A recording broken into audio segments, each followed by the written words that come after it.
All right. Wait, no, that's not it. All right. Special day today because it's my first face-to-face podcast in how long has it been? I think my last one was February of 2020. It's a long time. Anyway, so my guest today is my cousin. She is an artist. She is a businesswoman. She is a creative and has an interesting story that I want to get into. There's some questions that I've never asked her before that I will ask her today. Elise, thanks for coming on the show. Hello. This is very, very interesting to do. We've been giggling about this since... For a long time. Yeah, we always giggle about it. It's like, hey, we should do the podcast. Yeah. Yeah, pretty much. Because I'm just it's kind of weird to... I was explaining this to someone recently. I was like, it's a lot easier to interview someone who's not close to you. Oh, definitely. Right? Yeah. Because I can ask the most basic questions. Yeah.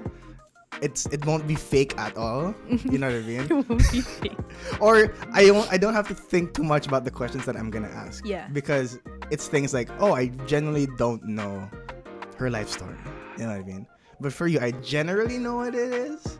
But that's why I had to what are good questions to ask?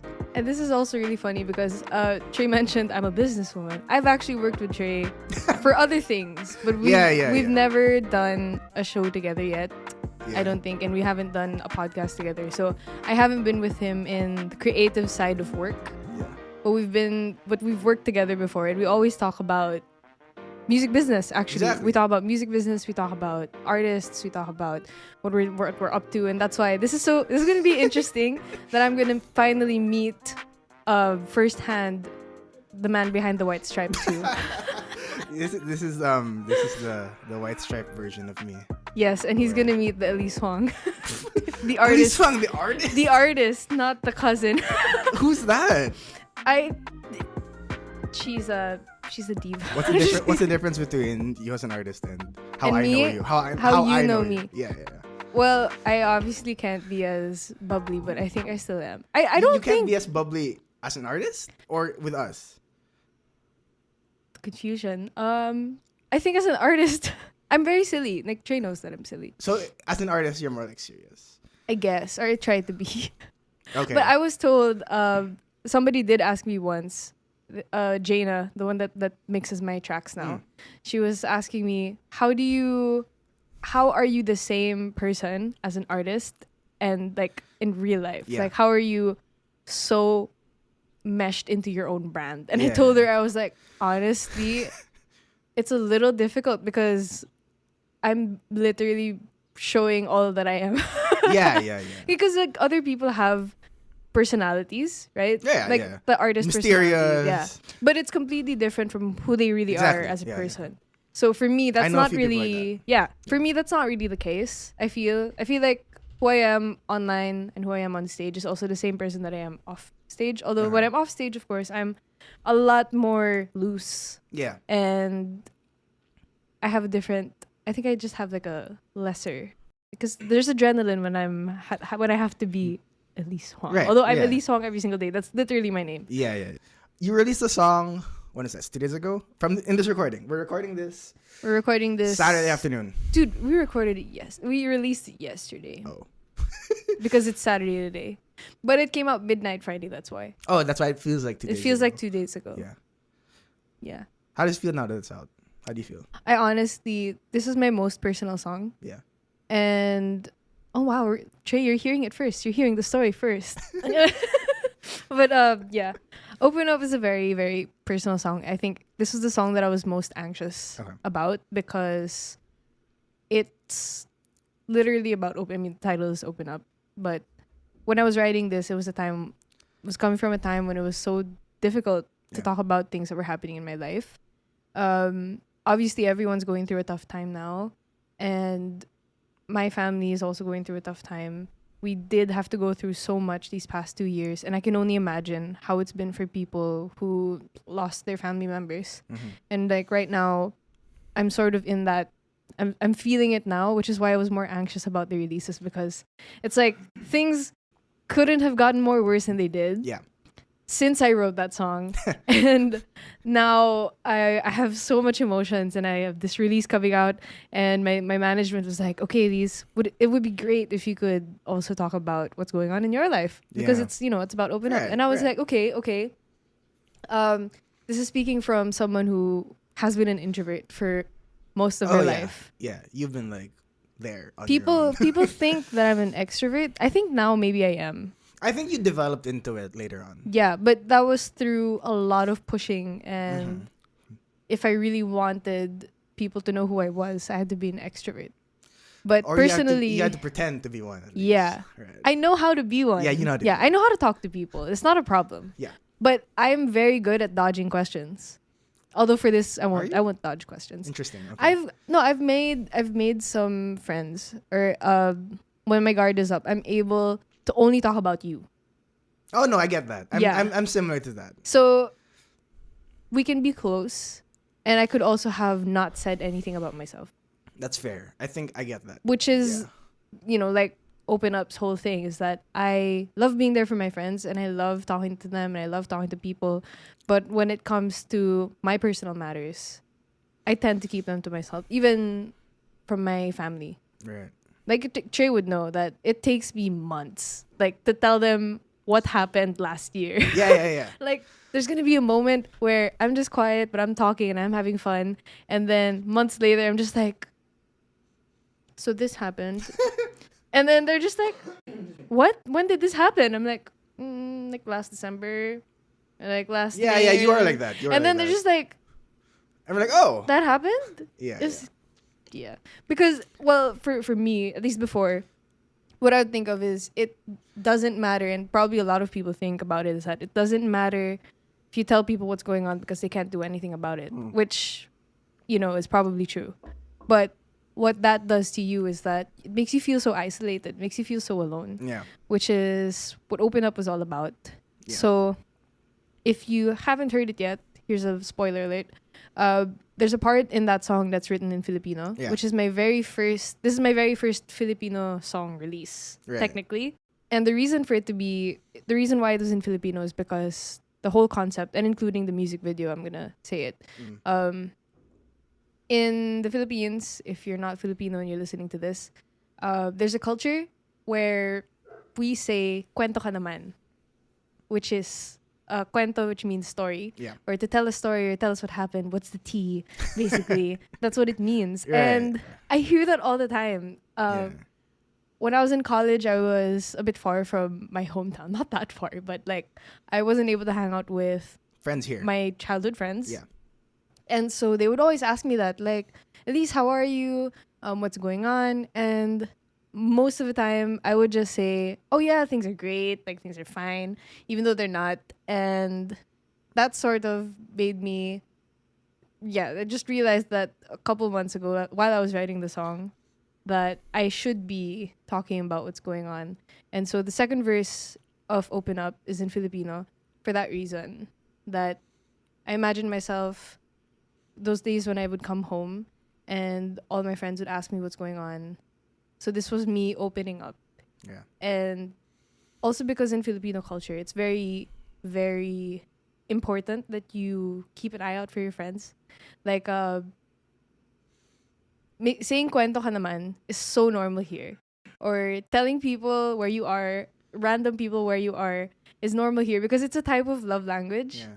Did you know that, like, on TikTok, there was this American girl and she was like, can somebody tell me why my Filipino boyfriend keeps sending me random photos of where he is, what he's eating. Right. Yeah. And I didn't know that people didn't do that in other countries. I didn't know either. I thought it was a normal thing. It's a normal thing. Like, Trey and I have a group chat with some of our other friends. Yeah. And sometimes we just be like, yo, I'm at Jamba Juice. And then we're just like, yeah, cool. Yeah, and they're like, not inviting us to Jamba Juice. Yeah, they're just saying. Yeah. Or like, dude, my ulam. Which, dude, what's your ulam? Exactly, right. What's your ulam ulam is the food that you eat with rice, usually, or something that you paired with rice. It's like really, really good. Yes. Yeah. So, it was so funny. I was like, wow, I didn't know. And so I realized, like, deep within our culture, it's very normal to be this close. And I guess that counts as like our hospitality, Right. like as Filipinos. Yeah. But yeah, that's why it was written in Filipino. And I really wanted to push myself to write a Filipino song. And that there's so many things that you can't say in English Yeah. the same way it would in Filipino. You're right. So this song actually took, I think it's not that long, but it took me long, in my opinion, to write. How long did it take? Like 5 days. Oh, that's pretty long. It is because I normally like to write songs in a span of a day. Yeah. Because You my just finish it. my thought process is like that. Like I need to get it out of my system. Yeah. So this took me days to brainstorm what I really wanted to say in Filipino, and because I personally I tried to write it in English and then translate it, and it didn't sound good. So I completely scratched it. And I was like, nope, we're gonna write this like directly in Filipino. Yeah. And I had some friends to help me. Shout out to Janine Tanyaso. You guys should stream her music as well. She's really good. She's a great writer really as well. She's one of my very good recent friends. And I asked her for some help for my grammar. Yeah, that's good. And she I helped me was out. wondering who you But asked it was for just help. it was just a one grammar fix. No, but I understand because like as someone Yeah, who but like who would I ask? as someone who writes mainly in English, Yeah. you kind of want that validation Oh, definitely. at least, yeah. right? It's not my first language. Yeah. And at the same time, the thing was, I didn't want to write a Filipino song that was shallow. Exactly. In a way. Yeah. So I wanted it to have a Mahal bit more kita. depth. Yeah, I didn't want to be like, sa walang hanggan. You know? Yeah. Although that's deep. It's become a cliche. It's used already. Yes. Yeah. Overused. Yeah. Yeah. So. Excuse me. Don't worry, I just ate something sweet. It's okay, Trey. Like, We're vaccinated. we're vaccinated. We live across each other. No, it's interesting because you showed me this song like 3 months ago, I think. When the it was car. just written. And when I listen to a song for the first time, I don't listen to the lyrics first. Like my brain goes into the music. Like what are the elements of the song? And I hear your vocals, yeah, but I'm not analyzing your lyrics. So I'll admit that when I first heard it, I didn't know it's like a deep song. You know what I mean? Like It doesn't sound like and a it doesn't sad sound song. like it. So in me, I was like, oh, cool, it's like a pop song, right? It is, technically. And then when you posted about it, like the day before release, I think. Yeah. I was like, oh, it's like a serious song for her. And then, because I didn't know you were saying open up, like all of that stuff. I was focusing on the. It's cute. Yeah. Like I was thinking about that, like, and that's what I remembered. And then when you were talking about it and when you released it, I listened to the lyrics, and I was like, oh. Oh, she. I was like, oh, she. Oh, dang. I was like, oh, I get it. No, but Yeah, you Where- have to go through the same things. yeah, where I'm just like, shoot, you also. Yeah, You know what I exactly. mean? Like, And then there are some things where you think you're the only one, and you realize like almost all of your best friends oh my gosh. have gone through the Yeah. same thing. You Yeah. would think that you have the worst problem in the world and the most specific problem in the world. Maybe you do. And maybe none of your friends have gone through it, but they will understand. Yeah, they would have gone through their own version of it. Yeah, definitely. Yeah. And they'll know for a fact that you should have not kept that. I've had my friends really like screaming at me like, why didn't you say anything? Yeah, that's good. And I'm just like, I didn't know I was Because supposed it's to. hard. That's why. One, it's hard. I didn't know that you would Care? Not kidding. actually. Okay, yeah. Or understand. Yeah. Yeah. I wasn't sure if they're, you'd think to yourself, maybe I'd get in trouble for talking about this. Yeah. To my friends. Or like they just like give some advice and yeah. Or maybe they'll just it brush won't it help. off. That's the thing. The fear of not knowing what your friends are going to say. Yeah. And I felt that very, very hard. Felt Okay. that. And when I finally told them what was going on, they were very calm and collected. And I was like, You're like, oh. you're not angry. You're like, that's it? Like, huh? And they're like, what were you expecting? I was like, I don't know. Exactly. We make it up in our heads a lot, to be Yeah. honest. I get that. And that's a completely. part of not wanting to disappoint other people. Yeah. Is that you create these scenarios in your head Yeah. that, oh, if I'm not like this, if I'm not good enough, then people are gonna leave me. But that's not the case. That's true. What's it like being back, even though there's no like live gigs? what's it like being back into kind of like that rhythm of recording, releasing music Honestly, videos? it is so difficult now because we have so much swab tests. Oh, You know, I hate it so much. Like, when we had the music video shoot and we had the recordings, I needed to have swab tests how often?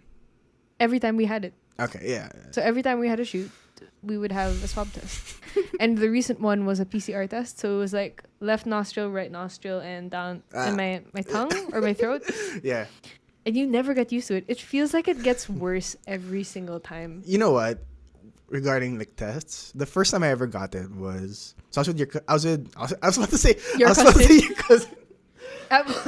You were with your cousin, my brother. I was with your brother. We had a show for Globe. Yeah. And this is like The beginning of the pandemic. It's like August maybe, August to November ish. Last year.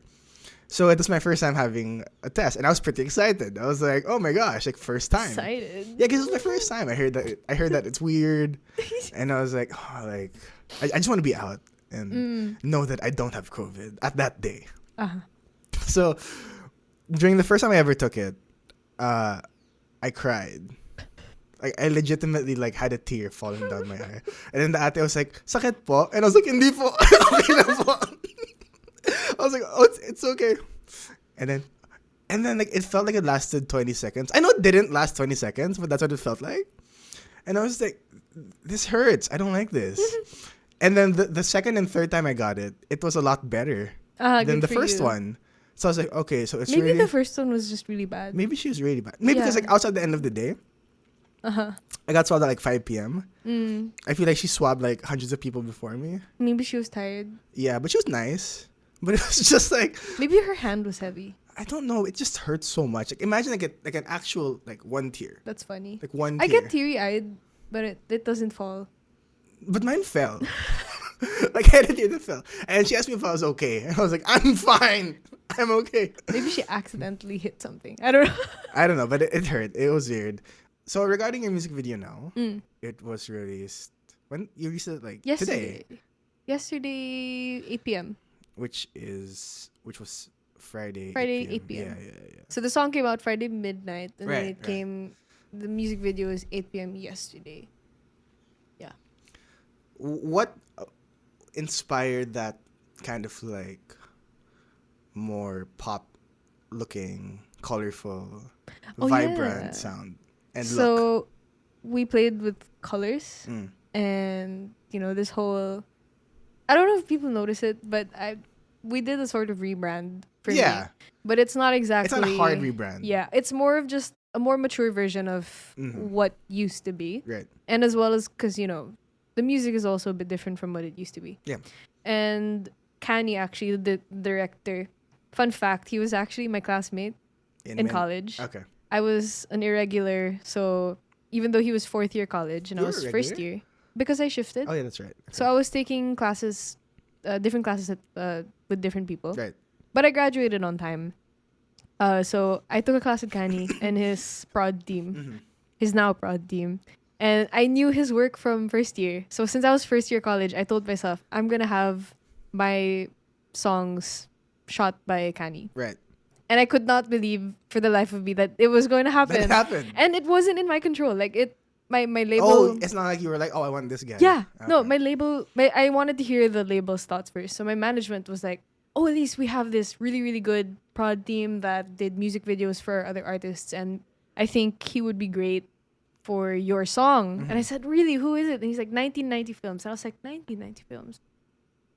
You mean Kanye? And they were like, oh, you know Kanye? I was like, yeah, he was my classmate. Yeah. So it was so exciting to talk to him because he is really, really good at doing stories. He did Ash's music videos. Oh, okay. I get that. From before. So those were like my reference. I can see it. I can see it. Yeah. It's very, very, they're very creative in that aspect and in storytelling. And so I was so excited. This is technically my first music video that I was starring in. Oh, right. Okay. And that was fully produced. Yeah. Because we had a music video done before for Nights. Right. And it was a home official music video. But was this before the pandemic? It was, right? Yeah. Okay. So this one for Open Up, we did this. So Open Up was written in August. And when we showed the label, they were like, "Yo, we should release this." And so we did. We shot the music video in October, which was just last month. Oh, that's fast. Very, very. Yeah, exactly. It was so fast. Because we were so excited for the story of the song. So the story behind it is part of the concept of when I wrote the song was about seeing my old friends. Yeah. And them asking me how I am. And you're like, I'm fine. Yeah, so what we did was this whole Noche Buena thing. That's Noche Buena. It's Noche Buena. Okay. Yeah, it's a very subtle Christmas theme. Yeah, I saw a celebration. Yeah. But so Noche Buena adds something. So, yeah, Noche Buena is the Christmas midnight dinner. Christmas. How do you say it? Yeah, pretty much. Midnight. So you get together Christmas Eve. Yes. And then you eat at midnight. Yeah, you eat at midnight. Yeah. So you have supper. So the whole idea was we were supposed to have more people on the shoot day, but we couldn't because of the pandemic. Yeah, of course. So the whole point of it was seeing your old friends, and it's like a reunion of some sort. Yeah. And that's what I sort of imagined what reunions would be like. Yeah. Which is you go there, your titas and titos are there. They're telling you that you gained weight or you lost weight or you changed your hair. Yeah. Or you have a girlfriend, you have a boyfriend. You have a degree. You're in the honor roll, you're a cum laude. Yeah. So that was the whole idea of the music video was that I'm coming to a party that's probably with my family or my friends. And I'm nervous. In the first half, I'm a bit anxious to tell them what's going on. Mm-hmm. And then through the second verse is me talking about what happened, which is in Filipino. The second verse is the happening of the reason why I couldn't open up to people anymore. Yeah. And after that, the sort of the redemptive part is that I was hyping myself in the bathroom to to open up to people. Yeah. And that's when we were all having a great time having food together. And then the zoom out. Yeah. Dude, we had really good food that day in the shoot. Just saying. It wasn't cold anymore. It was reheated, I think. Okay. Yeah. But was that your actual food that you ate? Yeah, like we actually ate it. Yeah. Okay. It was real food. We had Krispy Kreme donuts. So yeah. Solid. I actually really miss the kind of warehouse music video type. You know what I mean? Yeah. Where not even warehouse, but like just scrappy music video. Like it's not a studio clean. Yeah. It's not like you really have to be creative to. So yeah, we shot in a house. Oh, okay, yeah. So we wanted it to be like a house party. Yeah. So that was the vibes. That's why there were like lights and all that and Christmassy-ish. Yeah. So entering the reunions and stuff. And I wish that we could have gotten more people. And honestly, another plan was if we couldn't shoot, because the shoot has been delayed for other music videos as well. We were gonna do a Zoom party. This would be so sad.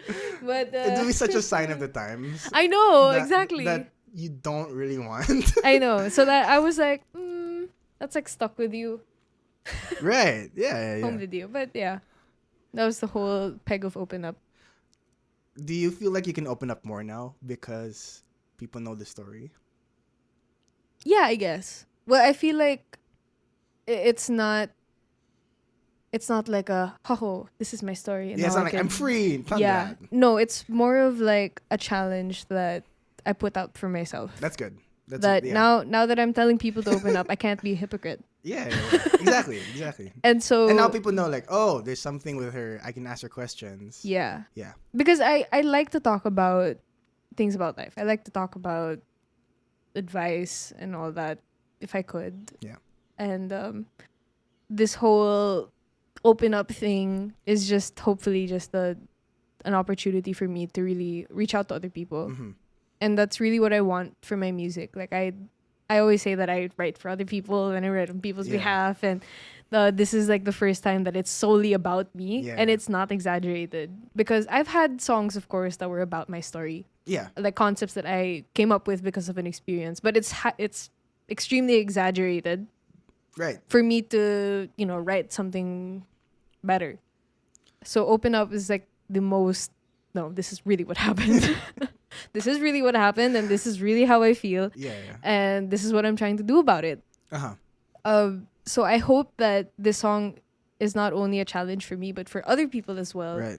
And like you said, it doesn't sound sappy sad. Yeah, it's not. It's it not sounds like, pop. I will open up today. Yeah, it's not like the moment you listen to the chords, you're just gonna be like, no, sad. you're not. It's not Adele. No, it's not Adele, but she's a different story. My gosh, it's not even Taylor Swift. It's not even Taylor Swift. It's Elise Huang. Yeah. I hope for this because the music aspect also. You just imagine yourself as you see yourself as someone who's perfectly fine, but you're not.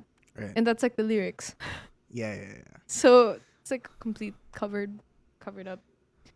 Yeah, I hope this challenges that other people to really open up about their lives to other people, their friends, to their family, and maybe even to themselves. Yeah, because you have to do that first. Yeah, you have to know yourself. You need to accept that you're not okay as well. Oh yeah, you need to open up to yourself first. If you're not ready to open up to others, at least try.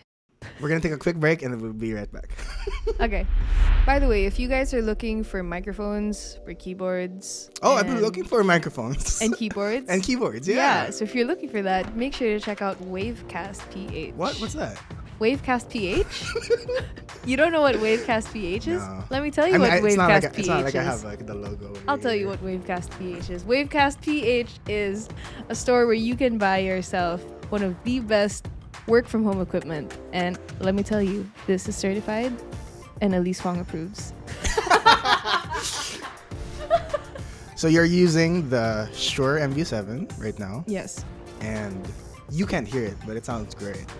Oh, thank you. I will hear it. You will hear it when this comes out. I'm using the Rode Podcaster. Yeah. This is really pretty. I really like this one. It is. And you know these like arm swivel things? They're very, very useful for workspace. Oh, wait, sorry. I just want to put it out there. Me and Trey made it a joke at first because I was starting to get into mechanical keyboards. Yeah. And, work from home setups, even this camera that we're using right now. Yeah. The webcams. And I had this joke with Trey. I was like, you know what? Because people keep asking me about my gear. I was like, you know what? I should just sell the things that I like. Right. Yeah. These are the conversations that Trey and I have. And then he was like, you know what? Yeah, we should. Yeah. And so he started to sell keyboards. And he started to sell work from home stuff. So do check out Wavecast PH because they're really good. The stuff that he's selling are really good. And personally, I would buy them because I probably bought some of them. You have bought quite a few. Yeah, we've talked about these things a lot. I think half of Trey's work from home setup is partially my fault. A lot of it is like my personal setup. Yeah. My personal setup, a lot of it is from you. Because I love it. I love it. I love work from home setup.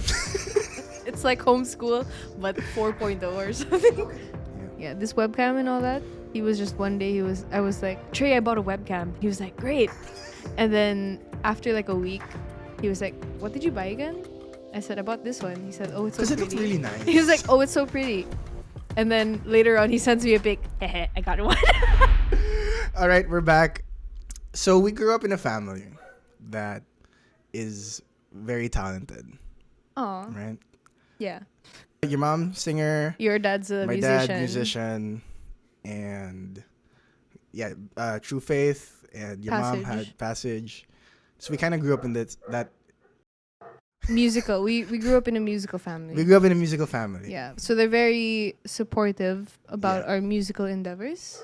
Yeah. And your dad also had music roots. Yes. Right? My mom has no music roots, right? So oh no, she is the one cheering for our parents. Oh yeah, for sure. That's where they met. Yes. Yeah, that's where they met. My dad owned a music bar and produced shows and managed a few bands here and there. Yeah. And he sings. My mom met your mom first before she met my dad. Mm-hmm. And that's how they all met. So imagine that's like music brought us. Well, brought me alive. I think you could have. Yeah, me too. Oh, that's true. Because your mom they met in the bar. Played in the bar. My mom played in my dad's music bar. Yeah, that's how they met. It's a love story. I know, right? Should have it on a movie. Trey's laughing so hard at me. Just saying, Trey said we're back like 6 times. Yeah, we should count it. We should have a count. I said we're back like so many times. Also because of the dog. Fun fact, that dog has a house now at the back over here. Good for Like him. before he was just in like the garden area, and then he had like a little like roof. Aww. They made him like a house. Not like a cage, it's like cement.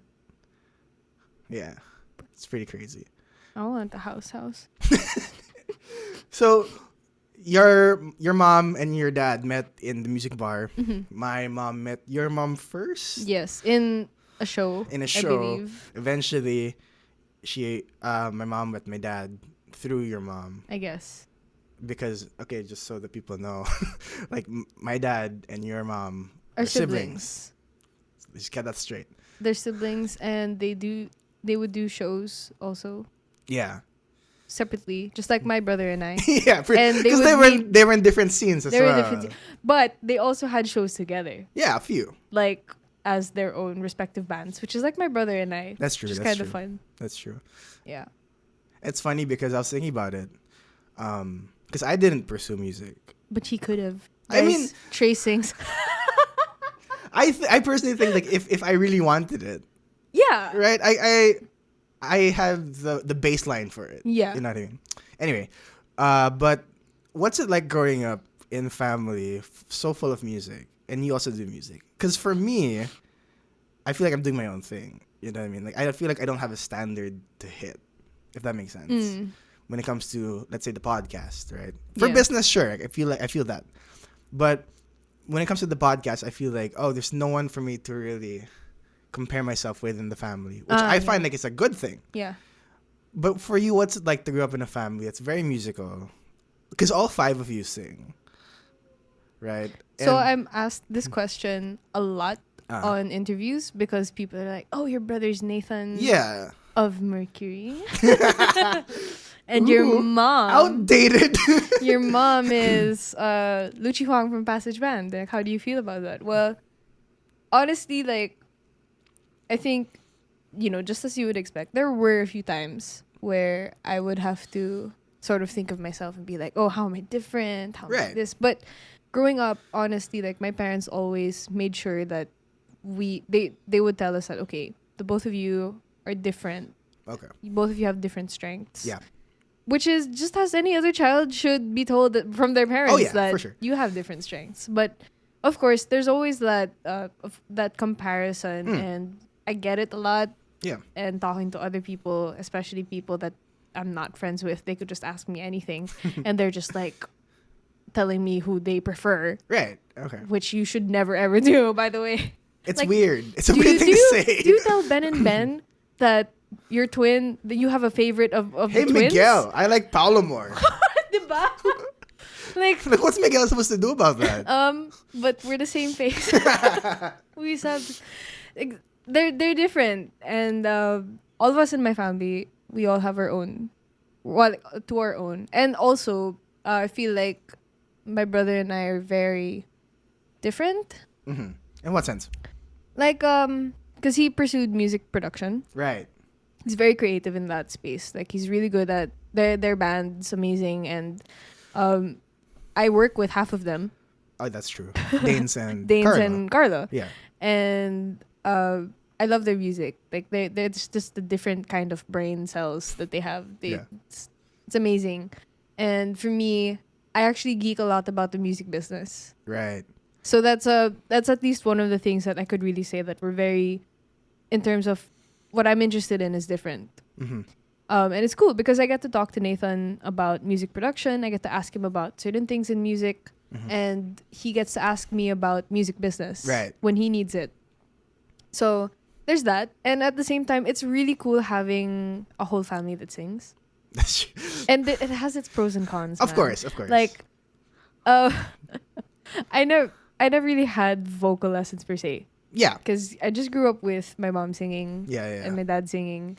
So we just got used to it. But there would be days that I'm singing in my room, and then my mom's going to barge in and be like, "Bye, sweetie. By the way, you're singing wrong."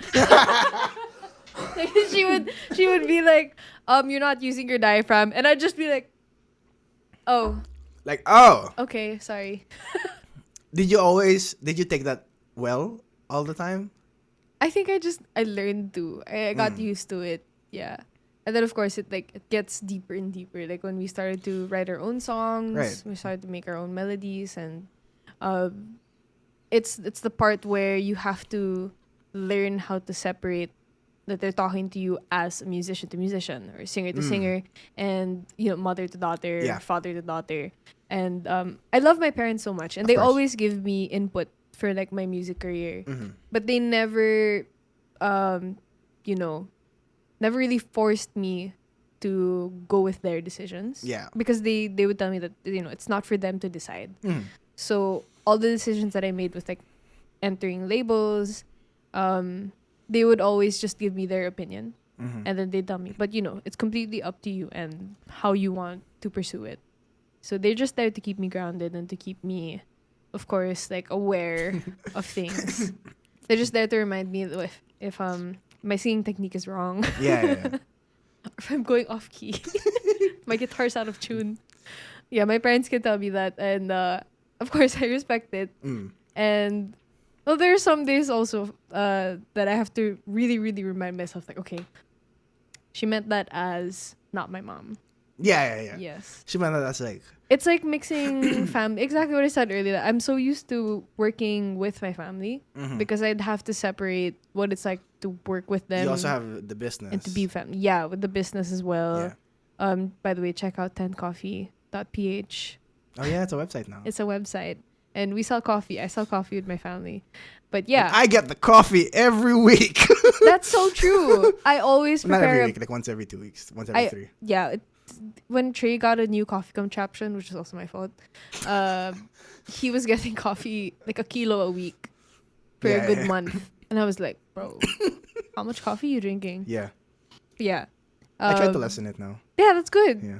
It makes you feel better, huh? It does. There's like, you don't need to drink that much water. I still love water. Yeah, but when you drink coffee, you need to drink more water. Exactly. You have to compensate. If you're listening and you keep drinking coffee, make sure that you're drinking enough water. Okay, 1:1. Like the so espresso if you that drink, I used for this drink is 10 coffee. 10 coffee. 10 coffee. By now. Yeah. So I love being able to work with my family. Like I love being able to work with Trey. Yeah. This is really... It's some people don't like it. Some people want their distance. Yes. Yeah. But I don't know. I guess we just enjoy work. Yeah, I enjoy what I do. We kind of have that same drive. I mean, I think different motivations. Yeah. But the same but drive. Like work can be fun. It can be fun. Because we don't have like a 9 to 5. I think when we accomplish something, that's when we feel like joy. You know what I mean? Like, because we want to be productive. We feel like we have accomplished our purpose. Yes. You know what I mean? I'm an achiever in Me my also. top. That makes sense, guys. Me also. Although you're a different kind of achiever. In what sense? Because you grew up literally achieving. Aww. And that's not to say I didn't achieve. You achieved a lot. I Trey. achieved. I achieved. But you achieved. But like I didn't put so much focus on like grades or like that kind of stuff. Or medals or stuff like that. You've always been really driven, not just to get the award, but to be the best and to win if you can, or honors all the time. You know what I mean? Like there's always been that drive in you, that's different from my kind of drive. My drive is like I want to do what I want to do and I want to look good doing it. You know what I mean? It's a bit different in a sense that. It's something that I've had to process, but I want to look successful. You know what I mean? Okay. Right. That's kind of or I find the value in like being a good friend. Yeah. And if I feel like I'm not a good friend, I don't feel like I'm of value. It's kind of like that. It's kind of like that. Anyway, so achievers, but very interesting. But different kinds as well. Because my type of is that I like to be productive. If you're following me on social media, you'll notice that I have a lot of hobbies. Oh yeah. And that has to do with I like learning new things, even though I have no possible relation to it. Simply because I want to see if I'll achieve anything out of it. Right. And Trey said growing up honor rolls and all that. That's actually fun. It's something I never really touched on. It's something that I've been thinking about, mainly because of the Enneagram. And I know that you're a 3. Yeah. And I know that I'm a 3. Yeah. But we have different wings. But that's a story for another time. Yeah. Also, just so everyone knows, me and Trey are 6 months apart. Like, in age and in height. 6 inches apart. So I always tell people we're exactly 6 months apart, and I remember when I was younger, I was thinking, because I was like, it can't possibly be exactly 6 months. So I was like, is it 5 and something or 6 and something? Like, yeah, but when I 29, we're both 29. I'm September 29. You're March 29. So it's exactly 6 months. It's exactly 6 months. Yeah. So I you guys could probably tell I'm really, really close to Trey. I grew up with him and my brother. We grew up in this house together. Them boys. Like this house when it was Mama Dad's house. This room that we're in was my mom's. I know. It's crazy. And then the room with my brothers used to be my dad's. Yeah. It's crazy. And we used to like live there for a few years. This is a very fun interview.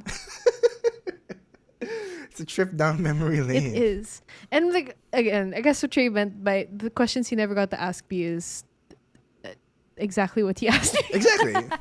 It's things that... Something that won't be brought up during dinner. Yeah. I won't be like, hey. Hey, why you do this? Why you do this? Which is why I love the podcast. It's something that I'm really thankful for. Because I was able to really also reconnect with old friends. Mm-hmm. And it's such a fun excuse sometimes. Yeah. Where it's like, I want to talk to this person. And I feel like this person will be interesting. Like, I'll reconnect via podcast. And then we eventually, like, become, not close, but, like, you know what I mean? Become good friends. Become good friends again. Yeah. And I feel like it's really fun also to do it with someone you're close to. Yeah. And you're, like, the experiment of it. I'm also the face-to-face experiment. You can all be jealous. You're the face-to-face. You're the first person in this format. Imagine that. You can all be jealous. It's something I've been wanting to do for like months. I'm sure. Like I've been craving for it. Actually, even for Bente, like the reason why we're not doing Bente as much is because we decided we want to do it face to face. I see. Like we realized that on Zoom we're not as funny. You're not as snappy. Yeah, we're not. And so like our conclusion was, all right, let's just take a break, and when we can do it face to face, we'll do it face to face. I actually miss Bente. Not gonna lie, I didn't get to go on Bente. You didn't get? Oh yeah, you did. Actually, a lot of our close friends didn't get to go on Bente because it wasn't that short lived. But I think everyone was doing something at the time, and it was right before the pandemic. We were picking up traction. Yeah, before the pandemic, which sucks. Like literally, I think we were at top 20 in our category. Aww. At that point. No, dude, I know how you feel. I had my Jollibee commercial like before the pandemic. Yeah. And then the pandemic happened. I was like, crap. You're like, gosh. I was supposed to go to La Union. Right. Like during the pandemic, and we couldn't go. Yeah. And then I had to have this weird hiatus. It's just so annoying. It's so weird. It's very interesting how the pandemic just sort of changed every single person. Mm-hmm. You know. People are of complete opposites. Like a lot of people are also telling me like, at least you're so different from 2 years ago. Like I hope it's in a good way. 2 years is a long time. It is. Like imagine yourself 2019 to 2017. That's two very different versions of you.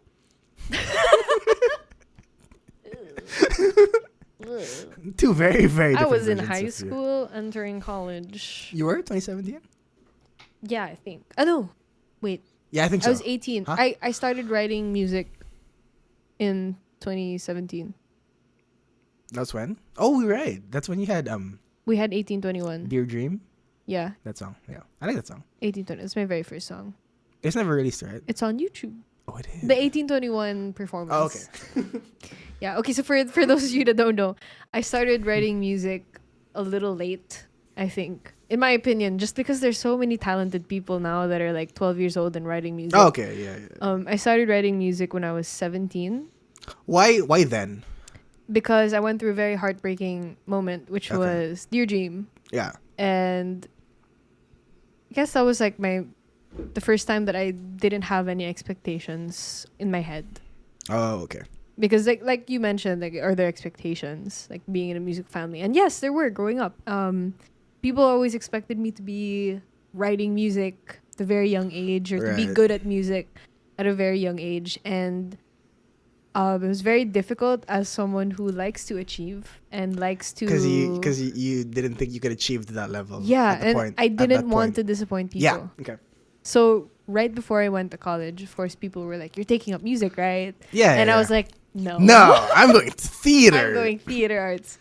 And that was the whole heartbreaking part. Actually, was that you can't run away from, I guess, your calling, and I can't say that music is my calling, but it definitely called me, me on my cell phone, and I had to pick it up. But yeah, realizing that I needed to pursue music, and theater was a dream of mine that I really, really wanted. Yeah. So I was very, very, very down bad about it. Mm-hmm. I wrote at that time that people were not talking to me because, well, I was in college. What's going on at that? This is another open up segment, but I started writing the song because I was really, really devastated. And I decided to pick up my guitar and try something with the thought of people not expecting anything. Yeah. Because that was the whole problem. The whole issue is that people were expecting me to write when I wasn't. And I was so scared. And it's hard to start when... It is. It's hard to start when people are watching. Right. It's hard to do anything when you're aware that people are watching and that people have expectations of you. And so when that moment happened and I wrote Dear Dream, I sort of realized, okay, this is for me. Like, this is mine. Mm-hmm. And I don't care what people think at this moment because this is mine. Right. And since then, I've learned to use writing as an output for myself. Yeah.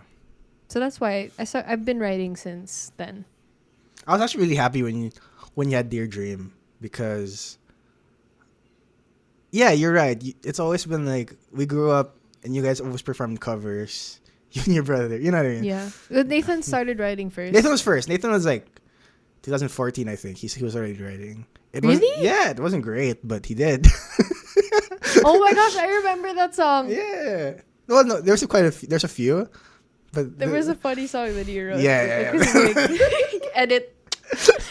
But yeah, Nathan was writing songs. He was singing a lot more at the time, and so which is funny because you grew up the singer.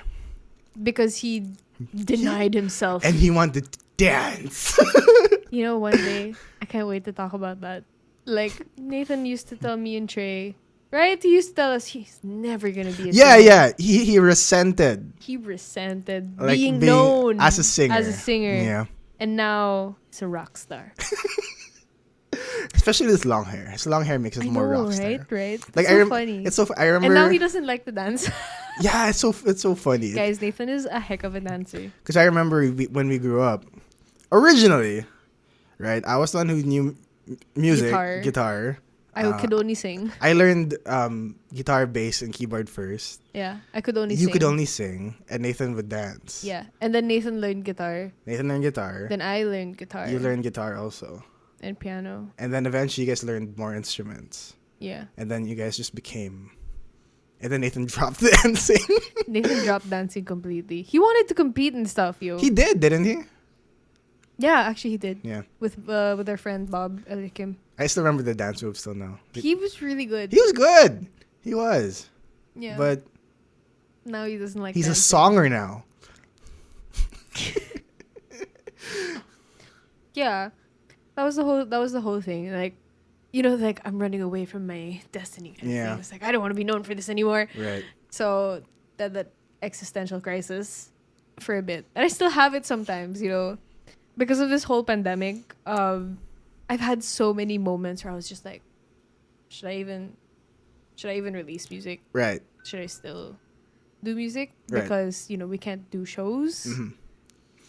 But yeah, here I am. And we're pushing through. We're pushing through together. Okay? And I really hope that if you're my fan or if you're one of my listeners, I hope that you enjoy this journey with me finding out how life works. Yeah. Because that's what I really want to do with my music. And I've told my friends this is that I don't believe I'm passionate about music. Okay. Because I'm not like into theory, like not like Jacob Collier. Yeah. Who's really passionate Genius. about music. Yeah. Or Charlie Puth. Yeah. But I am passionate about what music can do to people. Okay, that's good. Which is It's why it's the impact. It's the impact of music. It's the medium to which you create impact. Exactly. Yeah. Because music can be used to communicate with people. Mm-hmm. And that's what I want to do. So in terms of writing for people or writing about my stories in hopes that people would relate to it, that's what I want to do. That's what I'm passionate about. And this is what I hope to help with people. Right. Because I just don't want to just be like singing and looking pretty on stage, making like a really badass intro. Ba-bam. I want to have an impact to people. And the connection. I want my future kids to look at me and be like, oh, my mom did that. Yeah. I don't want them to be like, oh, my mom did that. Right? Yeah. I don't want my sister to look at me and be like, oh, yeah, that's my sister. Yeah. I want her to be like, oh, that's my sister. Right. This is the difference. Yeah. So I want to be proud of what I release in general or what I do. And if I want to help people in this way, because this is the only way I know how to help people. Yep. Because I can't volunteer every single week. Shout out to you guys and to the doctors, people that are actually helping people. But I hope that you find a bit of comfort in the things that I write. I really like that, to be honest. It's a version of what I evolved into also. Yeah, for podcasting. Where... Because, you know what I mean? Like, you kind of learn along the way. You kind of try to figure out what you really want to accomplish and stuff. Then I realized that one thing that I could do that I feel like I can be good at is putting into words complicated feelings. Yeah. That it's not necessarily for, you know, like in a minute, like I can explain everything. Like sometimes it takes 30 minutes. Mm-hmm. And that's fine. Or I'll tell a story and someone's like, oh, I relate to that. You know what I mean? Yeah. Where some people, they're really good at motivating. They're like, do this and do that. I realize that's not me. Yeah. I can inspire by being relatable, but I'm not the kind of person that's going to be like, you know like what? a coach. Like, you know what I did? Like, wake up at 6 a.m. every day. And, like a coach motivational. Yeah. I realize that's not me. We're like TED talkers. And I kind of cringe at that. I kind of cringe at like when people are a bit too motivational. Yeah. Or like it's too surface. Oh, don't get me wrong. People appreciate that. It works for some people. Yeah. It just doesn't work for me. No, because for me, I'm a very emotional person. Yeah. So I like words of affirmation where they're just like, oh, it's okay to cry, or like, it's okay to, but you can do it. You know, those are like. Yeah. And I think that's the way I would like to communicate with people is that, you know, it's okay to cry, but also stand up. Yeah. And don't whine too much. Sometimes, okay. Yeah. It's always different. But yeah, I totally get that. And I feel like the internet is a great big space that sucks and is amazing at the same time. It's a scary place. Like the internet is both scary. Yeah. It could be It could be your downfall. It could be your downfall. It could also be your uplifting. Yeah, I know, right? It could be the place where you find out who you are and where you lose everything about yourself. You could literally earn a living on the internet. Yeah. Or you could lose everything. Oh my god. Yeah. So, I think that, well, honestly, I'm really honored to be invited in Trey's podcast because I've been following it, and I love talking to Trey. And this is actually just a sneak peek of what we talk about every single time we're together. Yeah. It doesn't feel any different. That's true. Like we were in the car the other day, and I was like, Trey, this is like a car podcast. Exactly. That's exactly what. Yeah. You know, there are days where I'm out with somebody, and they'll just give like the best story. Yeah, or the best advice, and you just be like, and I'm just I wish I was recording. But at the same time, I also know that some people are not very, like, they won't share it that way. Yes. In front of a microphone. Oh, definitely not. So I'm just like, all right, it's fine. Yeah. But I think we've found comfort in microphones. I've gotten very used to it. Yes. Which is why it's so fun that we're able to record a bunch of these. I'm pretty sure we went off topic like 10 times, but I don't care. That's fine. This is really, really fun. And I just hope that if you're listening to like White Stripe and all that, you should be sharing this content because Trey has so much more things that he hasn't talked about. I have a lot. And he is one of the wisest people that I know. And I love talking to him about the most random things because he has like one of the best input and it's never biased. Like whatever you hear right now was not planned at all. We were like, we should do a briefing on Wednesday. Okay. And then it didn't happen because we ended up having cake. We had cakes and coffee and pasta. Yeah, exactly. We did not talk about this at all. No, when it comes to somebody like you, like I don't really need a briefing. Aww.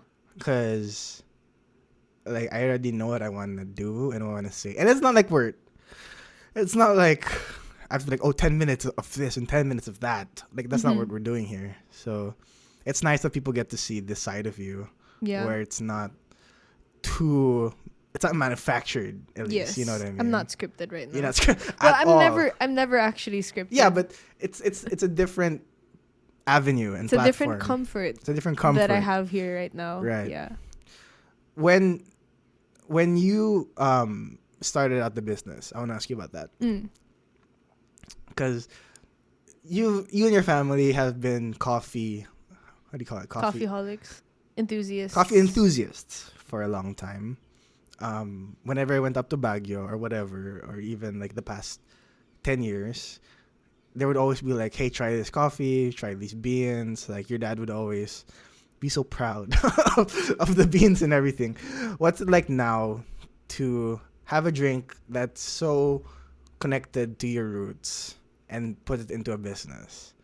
Like, does it make you like it more? Does it make you appreciate coffee less? Because it's like, I have to, like, earn from coffee. this.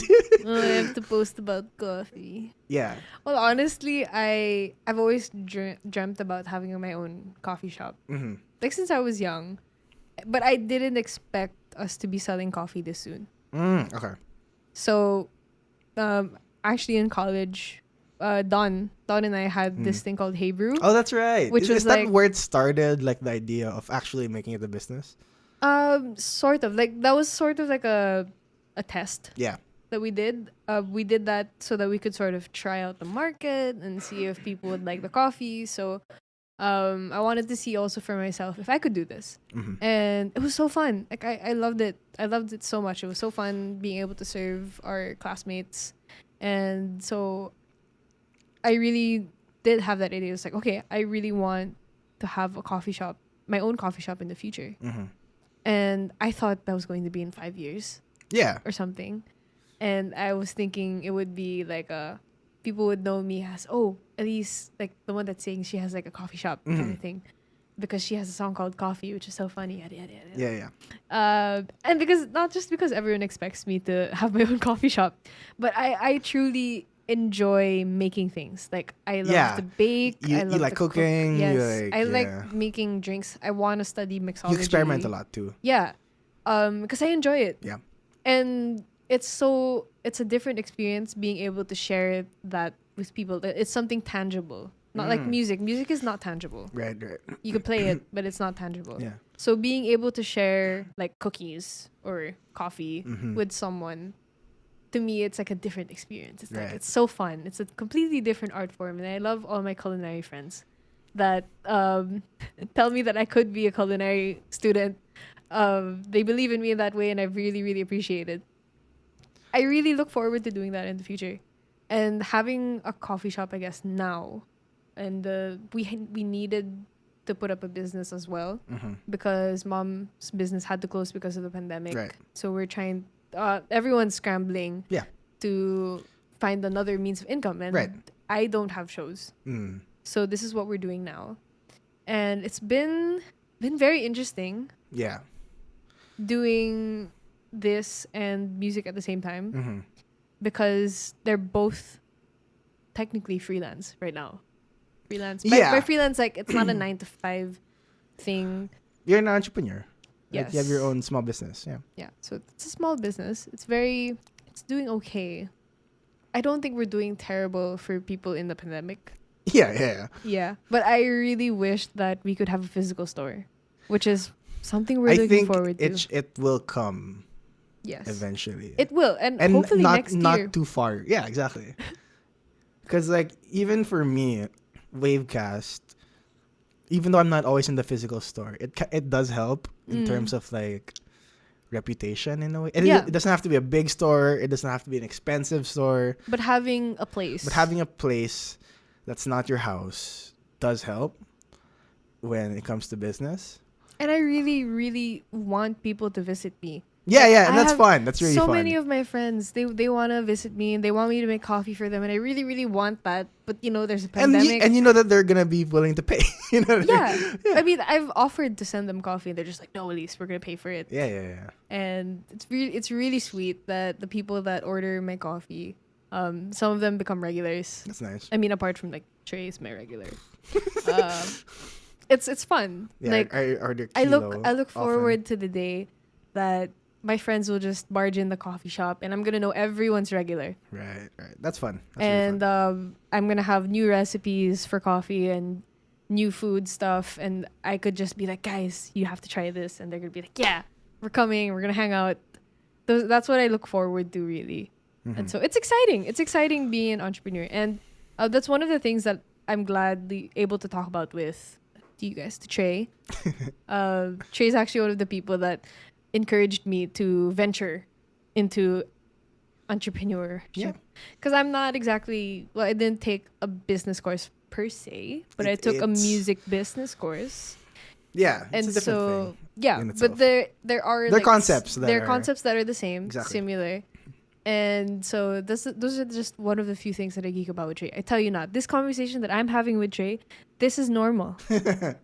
I thought it would be different, but no, it's normal. And it's normal for us to be talking about these things, but it's like times 10 because we're on like full drive of the things that we want to be talking about today. It's very fun. We're doubling down on certain things. Yeah. It's like, put down all your cards. Because like whenever we talk, we can't be talking about like this. We'll be talking for hours. That's true. Hours. That's true. I'm excited to see where that goes. I feel like business has always suited you in a way, because you seem like the type to want to do it. Because there are people that really just don't want it. You know what I mean? There are people where they want maybe to be in a group, or to not be in charge. Yeah. Some people are like that. Like, they don't want the responsibility. They'd rather work for a great organization instead. Not a bad thing. But you've always had that kind of drive to do it on your own. If that makes sense. And again, going back to that achiever. And I think it has to do with also growing up with boys. That's true. I grew up with Trey and Nathan. Yeah. And not that I had to do things on my own, but I was the only girl. There were things that I had to do on my own. But I did have that sort of need to be as strong as they were. Yeah. So just in context, it was like your brother, then me, then you, right? So that's 2 boys, 1 girl. Yeah, and then followed by my 2 brothers. Yes. So for a good maybe 3 years, 4 years. For a good, Colleen and I have a 10-year gap. My younger sister. Oh yeah. We have a 10-year gap. So for a good 10 years. Yes. You were surrounded by boy cousins. Whole time. Yes. I had to be very responsible. I had to be responsible for Trey's brothers and for my brother, even though I was younger. It's just that I don't know, if you have an ate, you would know, or you had a younger sister, you would know. But growing up, I did feel like I had to watch over things. And I had to be as strong as the boys. Yeah. Because boys aren't emotional. I mean, it'll bite us back later. Yeah, it'll bite you back later. Because all of a sudden you're like, oh, what's emotions? You're like, why am I crying? I'm not sad. This isn't sad. This is angry. But yeah, I'm strong. I had to sort of have this, like, I can do it by myself. You have to have like a certain edge. Yeah, because I grew up with you guys. And growing up with boys is, I guess, a challenge in itself. Because I didn't like talking to other girls. Because I felt like they were soft. And I'm so sorry. I mean, not soft, like dramatic. Okay, because you're not used to it being surrounded by us. Because we're just like, hey, bro. Because when I'm dramatic, they would be like, Elise, you're crying too much, or something like that. And so I just be like, okay. Yeah. So I grew up with that. I didn't know how to handle. Yeah, like, dude, I remember crying to Trey about something when I was really young, and Trey was just like, I had no idea what to do. he was like, he put his hand on my shoulder and he was tapping it. He was like, "It's okay." And then he's like, "Don't cry. Yeah. Or, you don't have to cry." Yeah, I remember that, and then I didn't. I stopped crying. And it took me a while to realize that I am the way that I am. And yeah. Because I grew up with boys. And so I would tell people, I feel like I was raised by wolves. Like, I'm supposed to be a puppy. Yeah. And I was raised with wolves that are pretty much rough and tough. Yeah. Rowdy. And so it also explains why I'm very much into video games and sports. It wasn't influence. Competitive. It wasn't influence, for sure. So I'm sorry. I don't like girly things because I didn't grow up with it. That's interesting. That's true, though. Is your sister like that? I feel like my sister's a little girlier. Okay. Yeah, that's true. That's true. But she's also tough because of me. Because you're like that already. Because I'm already like this, yeah. And because, there's Nathan and there's all of you. Yeah, that's true. So we're like just two girls. But I think that it's nicer for her that she's able to have an ate, like a girl figure in the family that isn't mom. That's true. It's different when you have like I feel the same way with my brother having me. You know what I mean? Like, like at least he has. I feel like he's ahead of me because I impart things to him a lot earlier. Yeah. But with me and my brother, because my brother and I have a very close age gap. We're 3 years apart, and the three of us are very close. Yeah. Because of our age gaps, right?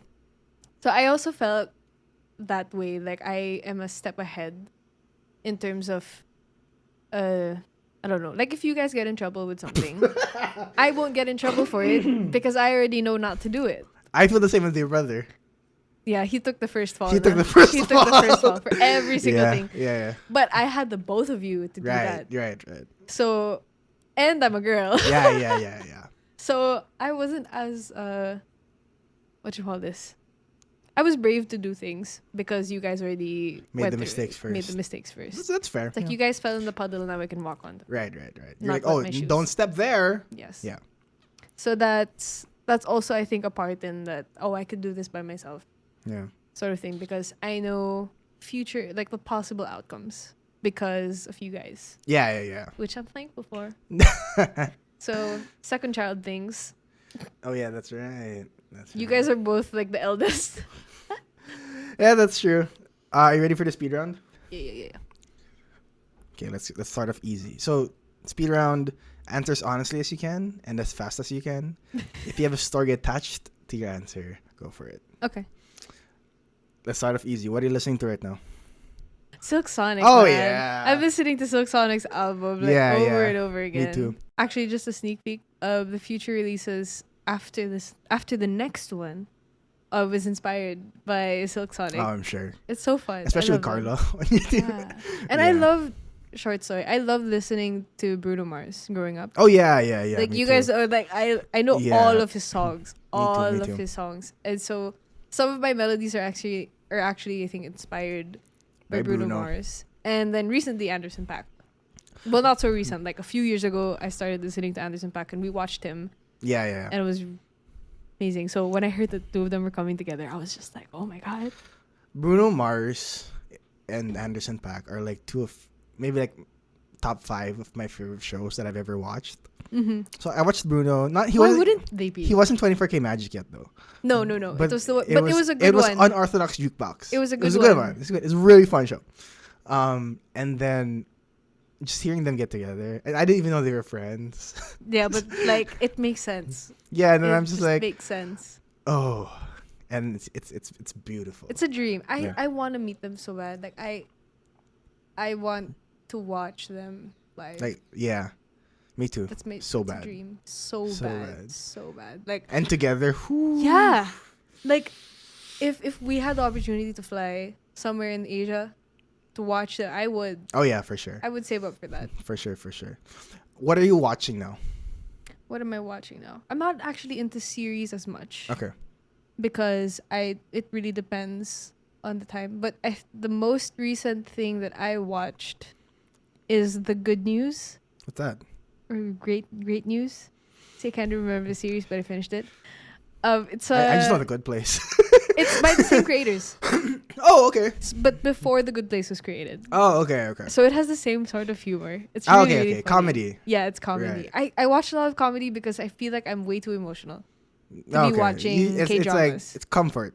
Yeah. Yeah. Dude, I watched a K-drama like twice in my life, and I cried so hard. And I was like, I can't do this. What shows are these? Reply. I love that show. Reply 1988. Yeah. Yeah. And I love that show. Nevertheless, I haven't seen that. it's very disappointing, the ending. But you cried a lot. Yeah. Because it's disappointing. The ending. Right. The K-dramas are very emotional. So Yeah. I told myself I'm only going to watch them if I feel okay. If I don't feel too bored, because I like as a writer, I feel like so many things are too relatable, or my brain just switches it and be like, oh, hugot. Oh wait, in English that's like sad story, sappy. Like I think as an artist, I feel like almost every single thing that I do will somewhat remind me of a very deep story, and then it's just gonna be painful. So whenever I watch K-drama, because they're so smart and so creative and great actors, and the storyline that just really punches you, I feel like I can't handle that every single day. Okay, that's fair. That's fair. So yeah, I've been watching series that make me laugh. Series that make you laugh. New Girl Oh yeah. is like one of my favorites still. So what do you do for fun? I play video games and I work out and I bake. Right now you're playing Valorant now, right? I do newly playing Valorant. Yeah, I saw. I'm winning. How are you liking Valorant? It's fun. I didn't like it at first. I feel like there's a learning curve. There is a learning curve because I play Fortnite. Right. And Fortnite has extra things involved, which I now understand I is think exhausting. Fortnite has like a higher learning curve, to be honest. It's the reason why I like Fortnite is because it involves a lot of thinking. Oh, okay. I mean, Valorant also involves a lot of thinking, like Yeah, strategy and all that. Right, but right. Fortnite has a building aspect Right. while Which you're I never fighting understood. people. So yeah, that's interesting. And editing and stuff. You can edit the wall, and anyway. Yeah. Yeah, for fun, I also sing for fun. Okay. Yeah. I Actually, no, try. that's true. Whenever I go into your house, like oftentimes you're playing your guitar. I'm screaming. Singing. Yeah. Because I try to remind myself also why I love or why I should be loving what I do. It's not just your job. Yeah, Like, and it's something that it's so hard. I have to always remind myself that okay, I do this for me as well. I do this for God. Yeah. It's not just to make it. It's not for the label. Sorry, label. But I love you. I really do. I love my label so much. I know, Island I know. Records. I love Island Records. I love my management. They're basically family Right. at this point. But yeah, like the things that I do for fun is everything that you see on my feed. So the new hobbies that I learn, I work out, I play. I think recently I've been playing so much more Because I'm able to make new friends also. that's fun. Yeah. Is your mom still the best singer in the house? Oh yeah. My mom is the best singer in the house. But my brother has a higher voice than me. He does? Yes. Or like in terms of range? Yes. I cannot reach the note that he sang in the Fools? Wish Awards. The one where he made the crowd sing. Along with them, that one? I do can't that. reach that. Really? I No. can't either, but I thought you could. No, the thing is, like, Nathan's a tenor, and I am a mezzo-soprano. Mezzo-sopranos are a bit lower than actual sopranos. Okay. So I can do alto. Oh, okay. So I have a very low voice. Yeah, you do. It's very big in that aspect. So it's difficult for me to belt very, very high. But I have a big range and I have a high range, but it's not comfortable at all. And for me to reach Nathan's like that note, Yeah. it's very difficult, Yeah. and I can't just do it. Okay. So in conclusion, my brother's voice is higher than mine. But my mom says that when Nathan was a baby, even his scream, like when he's crying, Right. is just so high.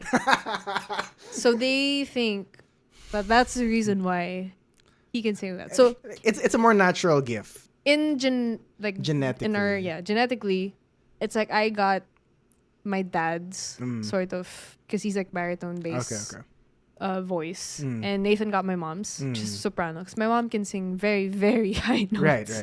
So that's sort of what the thing is. I think I'm just a little bit mix of both and leaning towards my dad's. Right. Okay. And then Nathan's is like leaning towards my mom's. How far is, in terms of talent, is your mom from you guys? How far? Yeah. Like, she could sing in 5 languages far. Like, she can belt and all that. I mean, I think we also have different strengths. Yeah, of course. Because apart from my mom being a fully seasoned singer and doing multiple jingles at the age of 14, I think that the difference in genre is also a big deal. That's true also, yeah. Like, my mom sings jazz, bossa nova, which is very, very difficult for some people to sing. And pop songs. She sings pop songs. For me, I'm trying to lean into R&B soul. Right. Which has runs and stuff. That's not something that my mom really does. But she belts songs. Right. And she's able to do that scat thing, which I tried to do, but I can't do it very well. But yeah, mom is still like top tier. Also, like, fun fact, the reason why I got into like playing guitar is because of Trey and Nathan. So I learned first. I learned from Trey and Nathan. Yeah. I think I learned from you first. Yeah. Because you were the one playing I was first. first. Yeah. So that's the reason why I became a musician. I wasn't planning to be. But you got really good at it, to be honest. Like, cause like I stopped learning. I just I settled with what I was playing at. I was like, yeah, I'm okay here. But you kept learning, even like the little doom, which I'm yet to unravel. Oh, you haven't yet? No. Publicly, huh? Not on the internet, at least. You should. Yeah, saving it. Saving it. Also, like, practicing it again because I low-key forgot. For a rainy day. What's your favorite TikTok story? My story? Yeah. Oh my gosh. So my song on TikTok, my song Coffee, got viral on TikTok. And it's at like 100,000 videos right now. But what? Yeah, there's 100,000 videos under Coffee, which I haven't fully talked about yet on TikTok because introvert struggles. But okay, my sister is now 13 years old, but she told me when she was like 11, she was on TikTok first. She was like, "Ate, your song is on TikTok," and I wasn't on TikTok, and I was like, "What?" This is before pandemic. Before the pandemic. Yeah. Everyone thought like, TikTok was just like videos, like dancing and stuff. But it was a big thing already. And so my sister goes, "Ate, your song's on TikTok." I was like, "What? Really?" And it had like 10,000 videos already, under it. And I was like, they didn't tell me that my song was on TikTok. So I had to get on TikTok. And, you know, it took me like how long to get used to it. I'm not used to it to this day. But now there's 100,000 videos under my sound. And 100,000. there's this one video of this fish. You know what? You should put it on the video. We're gonna beat it somewhere here so you could show. Online? I'll find it. Okay, I'll find it, it. please. I think it's on YouTube. Okay. Somebody duetted it, and it's still there. Okay.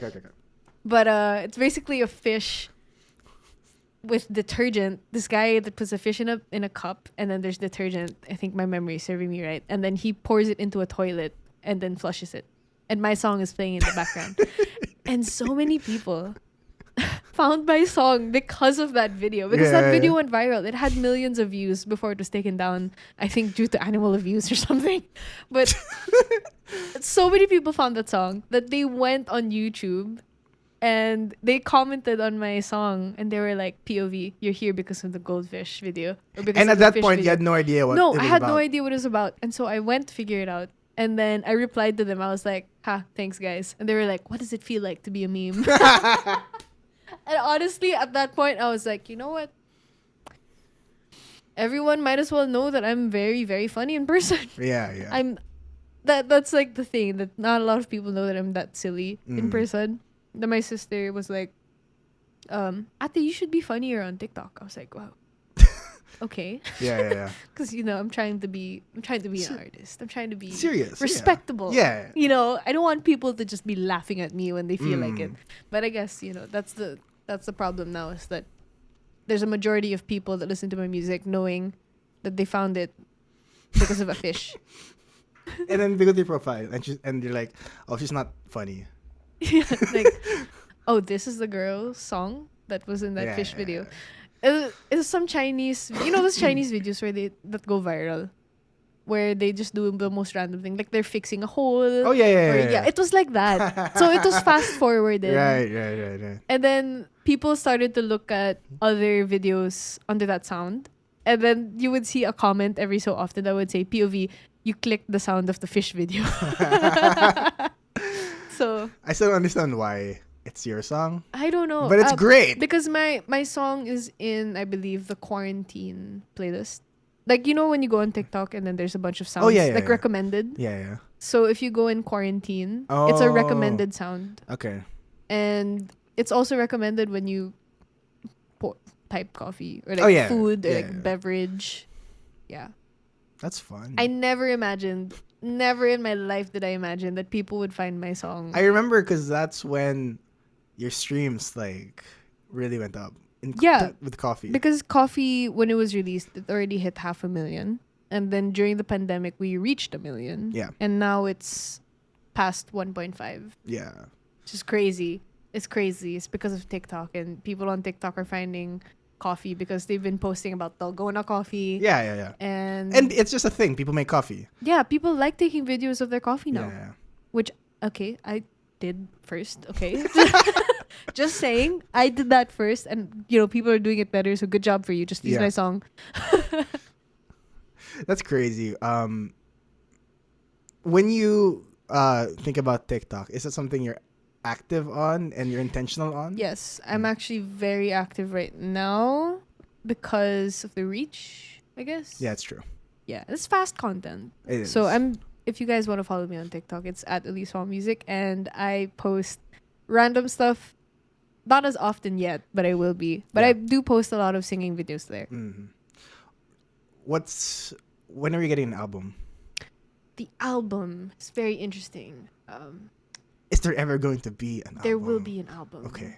But it will depend. Okay. So right now, I think what I'm allowed to say is that... what are you allowed to say, Elise? I am working on a lot of songs. Like, Open Up is just one of the few songs that I really like. Yesterday, someone asked me what my top 3 songs were, and I told them Open Up, and the next 2 are unreleased. Okay. But yeah, you can expect more songs that are coming in the future. I'm not sure when exactly I'll do like a 10-song album drop. Yeah. But I am excited because we're constantly working on new stuff. Yeah, you're consistent. Yes. And Open Up seems like a really long time ago because of the rest of the songs that we've been working on. Okay. Yeah. Makes sense. So, yeah. You guys could just stay tuned. And there will be more releases next year. I think early next year I'll be having a release already. So, stay tuned. Any words to people who support you? I want to say a very, very big thank you. No, but really, I'm really, really grateful for the people that found me during the pandemic. Because if it weren't for you guys, then I wouldn't be able to create more music. It's been a wild journey these past 2 years, like within the pandemic, because so many things have changed for me. And despite not having any shows, it's amazing that you guys are able to support me with streaming my music. And hopefully, if you're from another part of the world and you're listening to this podcast, I see you streaming my music. So I'm really, really thankful. And I hope you guys would also enjoy this journey with me, finding out how my life will turn out and talking about how else my life and other people's lives will turn out. Because that's what I'll be doing. Any shout outs? Any shout outs? Yeah. Shout out to my... I don't have one. Shout out to episode 4 of Bente. Nice. Big shout out to my friends, actually, that were there for me and that listened to all my stories and all my painful stories that allow me to write music. Yeah. To my label, to Island Records, because you guys are great. To my family, to Trey, of course, for being the best supportive family that anyone could ask for, especially in the music industry. I'm very grateful being able to wake up every day knowing that my parents are proud of what I do and that my other relatives are proud of what I do. Yeah. They're not trying to make me take law or or other like medical field. Take this, Elise. Yes, I'm very, very grateful to be where I am, and also shout out to you guys who are listening right now and listening to my music. Honestly, none of this would have been possible without you and your support. And I hope that in the future we'll be able to meet someday and I'll be able to make you some coffee or sing you a few songs. So yeah. That's nice. All right, Elise, thank you so much for coming on. If you're watching, if you're listening, go check out her new song, Open Up, on Spotify, Apple, YouTube, Deezer Music, Amazon whatever. Music, TikTok, Instagram Reels, Instagram Music. Catch her online at Elise Huang Music, right? Yep. At Elise Huang Music, that's ELISEHUANG Music on Instagram. Instagram, Twitter, TikTok. I'm also on Facebook. And yeah, guys, make sure you subscribe to White Stripe. Yes. Make sure. Do it right now. So this is one of the... This was not one of the first. This is the first face-to-face, again, in like maybe 18 months that I've done. Thank you Almost so much. 2 years. I know, right? So thanks so much for coming on. Of course. I like the setup too. I'm going to keep the setup. Yes, you should. The setup's really cute. It's really fun. And I'm glad that you were so up for this. Woohoo. I'm very, very happy to be here. It's an honor. If you guys really like this one, make sure you comment and tell Trey who he should invite next and do face-to-face interviews with. Oh, yeah. Who do you want to see? Who do I want to see here? Yeah.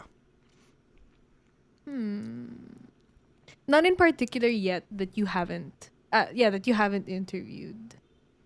Like, Okay. I'd like you to interview Renzo again face-to-face. Yeah. Just because I feel like that's going to be... I feel like that'd be super fun. Yeah. Yeah. That would be really, really fun. Yeah. None yet so far. That's like Okay. that you haven't yet. That's our friend. Yeah, I've interviewed quite a lot of people You have. at this point. I'm actually glad that You got Gaba, right? I did. Yeah. See, that's like I'm actually glad that I saved you until now because I feel like it's more fun this way. yeah, it's more fun. It's It's more more fun also that I'm more active. You're more active. I know what to do more. Yes. You know what I mean? So yeah, anyway, go check her out. Elise Huang Music everywhere. My favorite song is, I think, Coffee. Still, I think so. It's so cute. That's why. I'm very sick of it. Thank you. I'm sure. All right. Elise, I'll see you, honestly, like... Tomorrow. Later. What's happening tomorrow? I don't know. All right. Go check her out Thanks. online. Bye. Bye.